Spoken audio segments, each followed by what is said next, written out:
What's up, guys? Welcome back to another video. Today we're going to be doing a series review, and it is of a duology by Sophie Erwin. The first book is called A Lady's Guide to Fortune Hunting, and the second one is A Lady's Guide to Scandal, which I'm so excited to talk about and share with you guys. And just because I felt like being in the mood and the vibes, here are the colors of the books. We have pink and lovely green, and this is my outfit for today. We are also doing same vibes in this cute little number. This is actually from a company called Camilla. It's an Australian brand. I absolutely adore it. They're having a massive sale right now in case anybody's interested. Full price, the pieces are a little insane, I will say, but I will say that the quality is amazing. Anyways, this is not a fashion channel, so we're not going to go further into that, but it is a brand based in Australia, and I'm absolutely obsessed. But today we are not here to talk about that. We are here to talk all things books. So if you guys are interested in reviewing this little duology with me, stick around for the video. It's reading time here at J-Bay's Corner. For those of you who are new here, my name is Jaya. I put out videos every Wednesday and Sunday, primarily on bookish related content. I absolutely adore all things books, and I love sharing that passion with all of you. And here at this bookish community, we do not judge anyone for their addiction to books, because I myself am a massive fiction addict. And if it sounds like your kind of community, your kind of place to be here with those who are similar to you, who also love the art of reading, then definitely stick around for this video. I also wanted to share my nails randomly here too, because my nail lady just did such a great job. I just love the bows. I love the vibes. My toes also match, so it's gonna be super cute. We have a lot of weddings this month, so I wanted a cute set that I could wear with Indian and American clothes. So that's where we're at. That being said, today we're going to be reviewing these Sophie Erwin books, and I thought they were so sweet and so cute. The reason I ended up picking up these books is because for the month of April, I was supposed to read books based on prompts that I had drawn for myself, and one of the prompts was period historical romance, and this seemed perfectly appropriate for that prompt. This is also very different in terms of the vibes of the book from the other series that I read this month that revolved around the historical romance department. One set of books that I read was very much a historical romance set in England that also had women who were fighting for the women's rights and women's movement. And at this point, universities also had female students. So that was an interesting read. If you guys are interested in seeing the review for that, that is either out or coming soon. So that is available to you guys to watch. Then I also ended up reading India Holton's series, Dangerous Damsels, I think that's what it's called, and it starts with the Wisteria Society, the Wisteria Society of Lady Scoundrels. There we go. That series is also very entertaining. It's also set in Britain, but all of the books, like, they showcase very strong women and male characters, but it's dealing with people in polite society that are also witches, pirates, and secret agents. So again, a very different vibe. This series is very much so what you would expect from the genre. It's a very true historical fiction, and it is very much a period romance series. And in these books, you are getting to see women who are constrained by the limitations of society during those times and how they choose to make the best of it. The first book in the series is called Lady's Guide to Fortune Hunting, and this one was a very interesting read for me personally. We are following the story of two main female lead characters. One's name is Cecily, and the other one's our main character, Kitty. Their last name is Talbot. They are essentially going into polite society in London from their home because Kitty finds herself jilted. She's basically told that her fiance no longer wants to be engaged to her and that he is now betrothed to another woman after the death of her parents. Now the problem is, the moment her father dies, and with her mother having already passed away, Kitty does have access to their home and their finances because of the way that her father's will was structured, but she has no way of making income for herself. She has no way of strategically taking care of her family, and she has 4 sisters in total that she needs to take care of. Of those 4 sisters, 3 sisters end up staying behind. 1 sister comes with her. And so now it is upon Kitty's shoulders to basically find an excellent match in order to ensure not only her safety, but the safety of all of her fellow siblings. In the beginning of the book, she and Cecily end up coming across the what is his name? Oh my gosh. I should know this because this is the main character's name. I'm so sorry. Radcliffe. The main character's name is Radcliffe.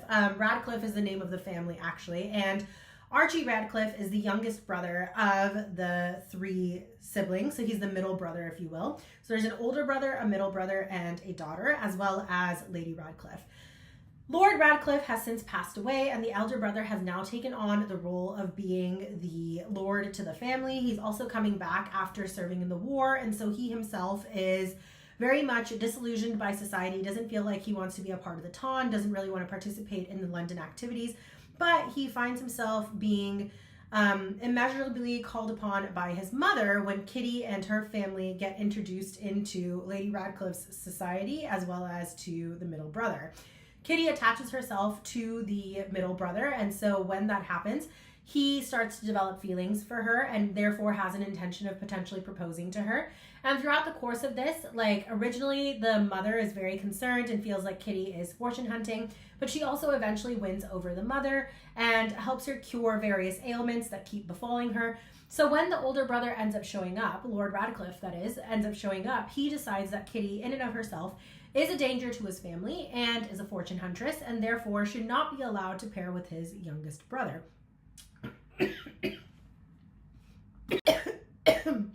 Excuse me, I breathed wrong. But should not be associated with his middle brother. He feels that if she had truly loved the brother, that he might have been okay with it, but because it's very clear that her intentions is in fact for money, he decides that he's going to essentially put an end to their courting and their romance, and he thwarts his brother at any possible junction from proposing to Kitty.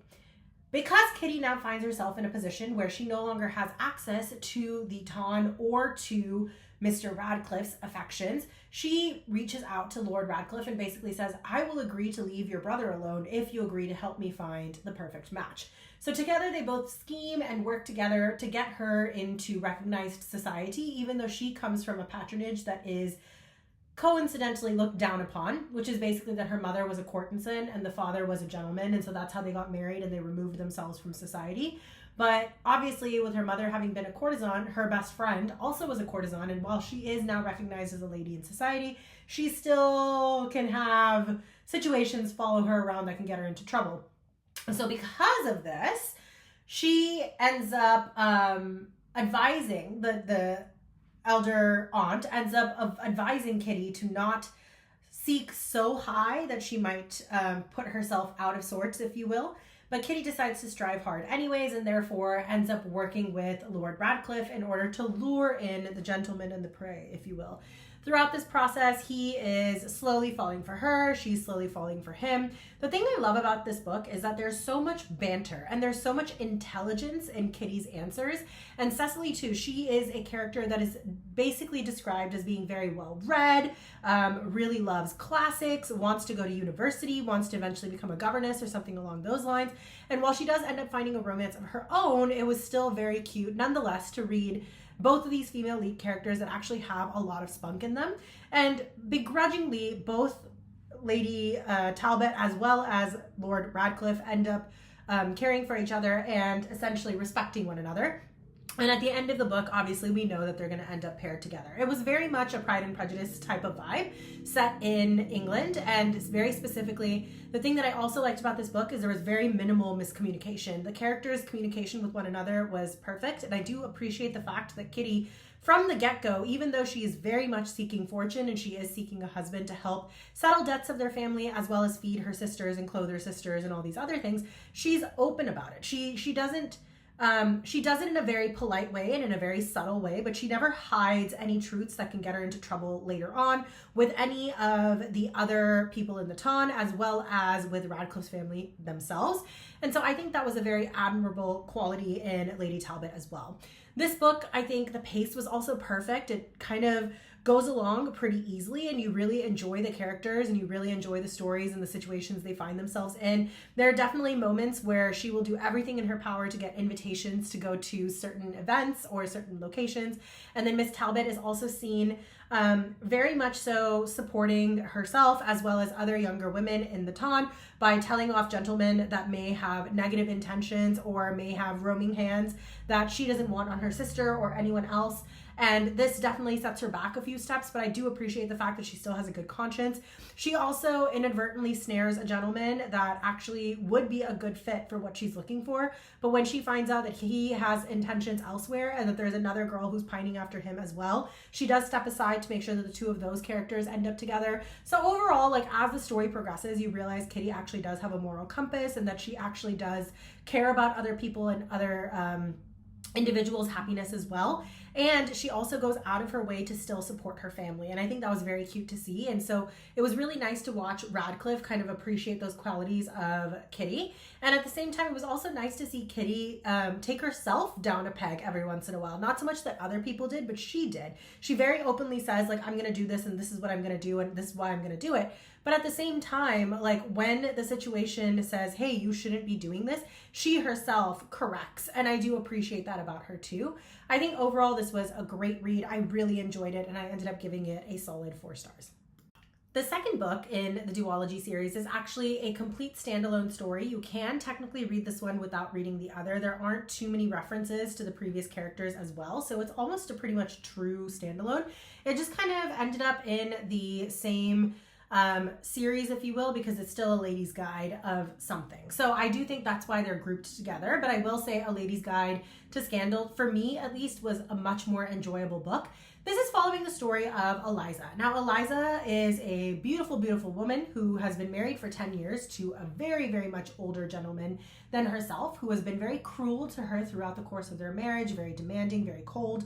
And she was married off to him at the ripe age of 17, 18, in order for the family connections to grow and in order for the family to come into wealth by being tied to the name Somerset. Now, when this happened, Eliza also happened to be in romantic relations with Oliver Somerset, who was the nephew of the man she ends up marrying. He, at that time, did not have a title or did not have money, and so they're parting when she ends up accepting the offer on behalf of her family as well as from the gentleman to be his wife. Both the younger Somerset and Eliza end up having a very difficult parting where he basically says that she doesn't have a spine, she can't stand up for herself, and that she's just a shell at the end of the day. He then goes off to war, and we are now in present day time where at this point they haven't seen each other in 10 years.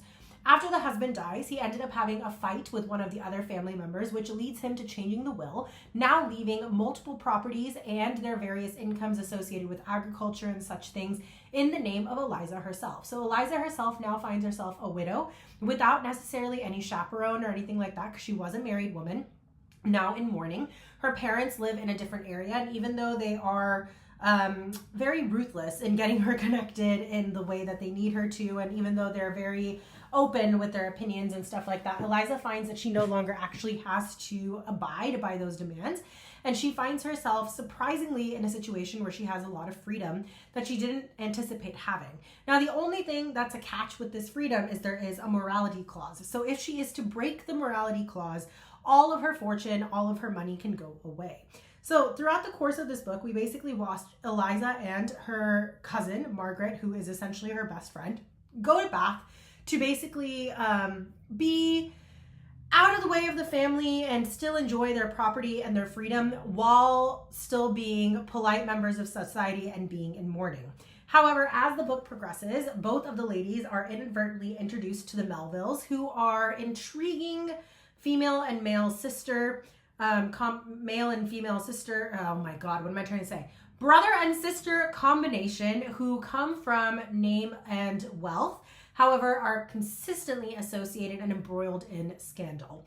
Caroline herself is essentially a very fierce young woman who rides her own horses, and she publishes novels and things like that definitely turn the heads of society, where many women want to be in her company and want to have her admiration and she's beautiful and all these other things, but simultaneously don't necessarily always want to have the closest relations with her because she does have her name near scandal many a times. And in society, polite society at this point in time where these books are written, a woman's virtue, a woman's standing is everything. And so Caroline is one of those characters that's morally gray. Meanwhile, Lord Melville is celebrated as a rake. He's known to be a rogue. He's also mentioned to be extremely handsome, extremely charismatic, and an amazing writer. He has recently written poetry that has been published as 2 novels based on Greek mythology, and he basically takes the romance and turns it into something a little bit more salacious. And so many women are consistently hounding him to ask when the next publication is going to be coming out. Eliza and Margaret inadvertently find themselves tied to these 2 characters because of an incident where their carriages crashed at the beginning of the novel. And then since they've been established in Bath and these 2 individuals are also in Bath, their close circle end up consistently coinciding with one another. In this process, Melville happens to explain to Eliza that, hey, he is going to be publishing a new publication and he would really like a portrait to be made of him in honor of that book that can go in the jacket. And so Eliza, who is a painter herself, but is obviously not recognized for her talents and doesn't really showcase them because she's a woman, is asked very politely by Melville after he's seen some of her other works to do the portrait for him. And therefore, when Eliza accepts, they are now consistently dealing with one another in terms of intimate conversations and intimate sittings because she is commissioned to do the portrait. Now, simultaneously, while this romance is taking place, Caroline is also accompanying Margaret and keeping her company. And so we see these 2 characters become intertwined as a foursome. And then while all of that is happening, Eliza, the main character, is also having a revisitation of an old flame with Somerset. And she's starting to realize that the younger Somerset, Oliver, after he's come back from war and now taken on the title of the main lord of Somerset after his uncle has passed away, is not quite what he was in the past. He's become a lot more stiff, a lot more proper. And while he does appreciate Eliza and still loves her and has a lot of those soft, younger feelings towards her, there's consistently a back and forth between the 2 of them in terms of Eliza's newfound freedom and her desire to keep it, as well as the hurt that is still present from when he got jilted. And so we get to see them navigate that relationship as well. Also, throughout the course of this book, Eliza's family, through marriage, is consistently looking for her to fail. They're trying to put her in situations where she will lose her land and money because of encroachment on the morality clause. And so that villainous aspect is also interesting to read. And then throughout the course of the book, we just get to see both Eliza and Margaret really open up and step out from the underlying rules and regulations that are placed upon them by society to find their own individuality, their own voice, and essentially at the end of the day, their own romances and their own rights. And they do this as women who come from a very suppressed background in terms of what they were or were not allowed to do, how they were allowed to dress, how they're allowed to think. And it's a very, very lovely novel to read. While I do think the romance triangular plot in this book is very powerful, and I do think it's a huge motivator of the plot, I still feel like Eliza's character development was the best part of this book, and it was really fun to see her go from like timid and quiet and shy and doing everything her parents asked her of and literally being belittled into nothing to the point where she feels like she doesn't even have rights to say anything, to then flowering and becoming her own person in her own right and being accepted by society for who she is. And I think that was a wonderful aspect to this book. This book really, really sat well with me, and I think I definitely enjoyed this one even more than the first one. So in terms of ranking, I ended up giving The Lady's Guide to Fortune Hunting a solid 4 stars, and I actually gave The Lady's Guide to Scandal a 4.5 stars. I do think this story caught me off guard a little bit more, and I enjoyed it more because of the character development and the way the story went. Whereas this one, I think there was a lot more propriety in the book, and I do think the woman, the main lead, had a lot of ingenuity and a lot of cleverness in basically getting herself positioned where she needed to be positioned, and she definitely had a lot of banter with our main male character, but she did still have to fall upon a lot of societal rules and regulations, which I think did bother me a little bit, but it was still an amazing story, and I definitely enjoyed it. I would definitely compare this to like the very first Bridgerton book, The Duke and I. That one was also very similar. I think Daphne's character reminded me a lot of Mrs. Talbot's character as well, thinking about her siblings wanting to make a good match and being the eldest female, having a lot of cleverness and a lot of intelligence, but also feeling that pull towards the femininity and wanting to focus on caring for a home. Like that was very much the vibes you got from this book. Whereas I feel like this book, it's more in alignment with Eloise's story when you read the Bridgerton series or watch the Bridgerton series, or Penelope's story, where she is definitely a woman who wants to be recognized for her talents and her qualities, separating her from just a lady that lives in the society. And I think that aspect really appealed to me. But I would say the romance is still very similar to those two books, where the man that she ends up with essentially is the one who sees her for who she is and appreciates her intelligence and the unique qualities that that intelligence brings into her work and her way of thinking and their marriage as equal partners. So I think overall both books were absolutely excellent, and I would recommend Sophie Erwin to everybody. And that does bring me to the end of this video. I know this one was a little bit short, but since it was a duology, there's not too much to talk about in terms of these books without giving too many spoilers.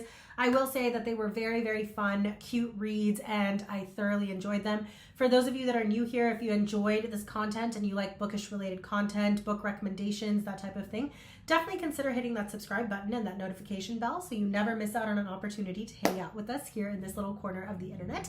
For those of you that are returning, I cannot thank you enough for all of your support, all of your love, for just being there to tell me to keep growing this channel and to making me feel like sharing my obsession and love for reading with so many other wonderful people is worth doing. It means the world to me.